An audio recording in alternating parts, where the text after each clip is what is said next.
Assalamualaikum warahmatullahi wabarakatuh.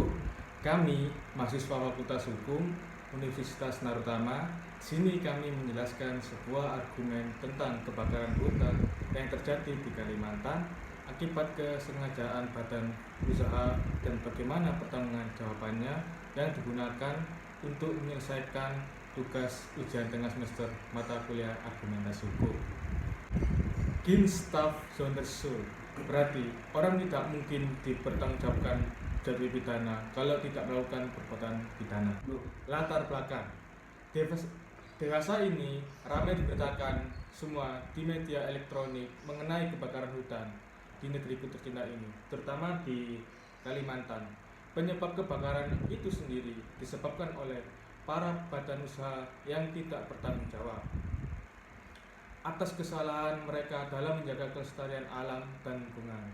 Salah satu pelanggarannya berupa pemerataan lahan dengan cara membakar hutan untuk mendapatkan keuntungan yang lebih dan efektif, tetapi merugikan banyak pihak.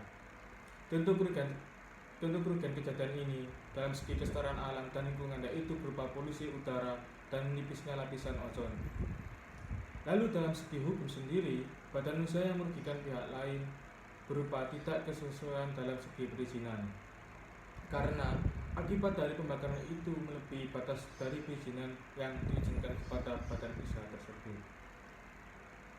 Sehubungan dengan permasalahan tersebut, kami hendak mengkaji bagaimana tanggung jawab badan usaha yang membakar hutan dan tidak menjaga konsensinya dari kebakaran. Kajian ini bertujuan untuk mengetahui tanggung jawab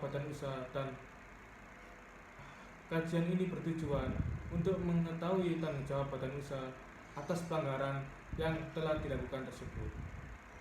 Analisa teori.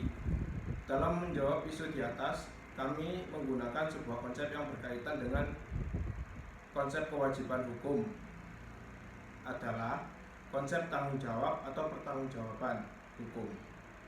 Menurut Hans Kelsen, dalam teorinya tentang tanggung jawab, hukum menyatakan bahwa seseorang bertanggung jawab secara hukum atas suatu perbuatan tertentu, maka dia memikul tanggung jawab atas suatu sanksi dalam hal perbuatan yang bertentangan.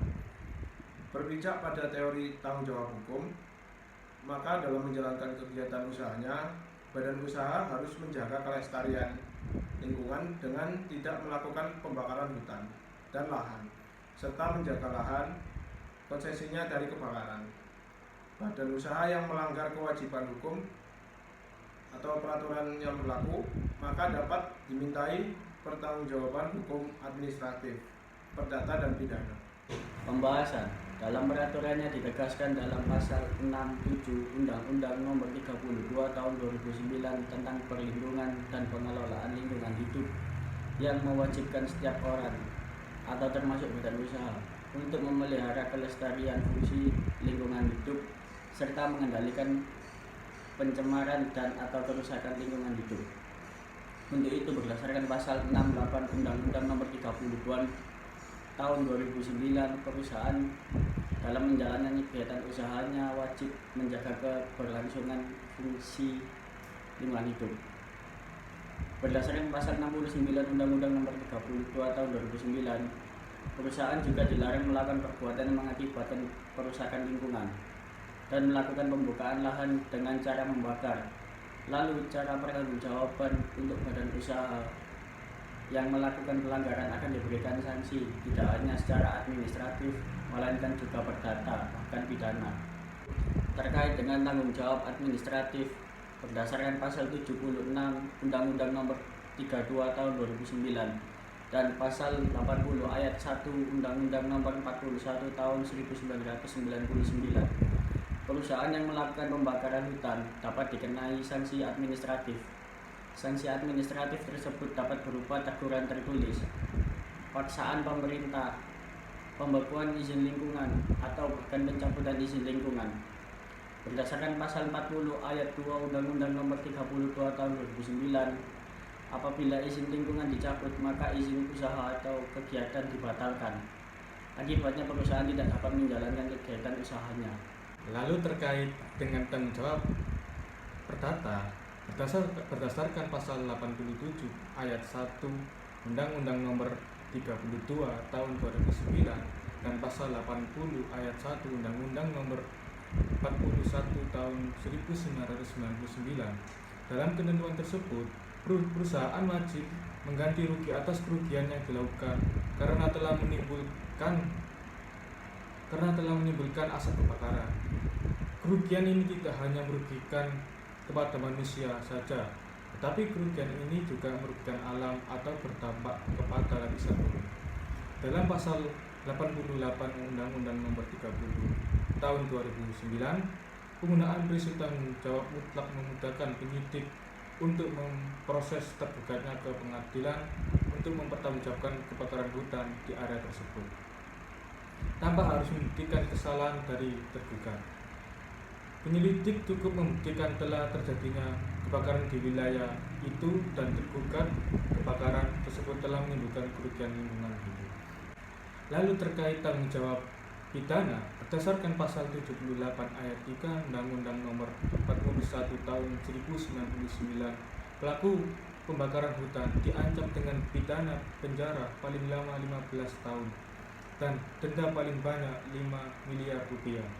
Undang-undang tersebut berdasarkan kesengajaan para badan usaha yang melakukan pembakaran hutan agar lebih efektif dan murah dalam pemerataan lahan untuk kebutuhan bisnisnya. Kesimpulan, jadi dapat disimpulkan secara keseluruhan di dalam undang-undang di atas, dari hukuman administrasi, perdata maupun pidana bagi badan usaha yang melakukan pelanggaran kebakaran hutan, maka badan usaha tersebut wajib dimintai pertanggungjawaban secara administrasi, perdata maupun pidana. Namun, dalam pelaksanaannya pertanggungjawaban tersebut belum dapat dilaksanakan secara maksimal karena adanya pertimbangan pemerintah atas manfaat investasi. Kemudian saran kedepannya untuk pemerintah agar bertindak lebih tegas meminta pertanggungjawaban kepada perusahaan-perusahaan yang membakar hutan. Peran pemerintah di sini juga sangat dibutuhkan karena jika tidak ditindaklanjuti secara tegas, maka akan banyak perusahaan yang melakukan hal-hal yang sama. Sekian argumentasi dari kami mengenai bagaimana pertanggungjawaban badan usaha yang mengakibatkan terjadinya kebakaran hutan di Kalimantan.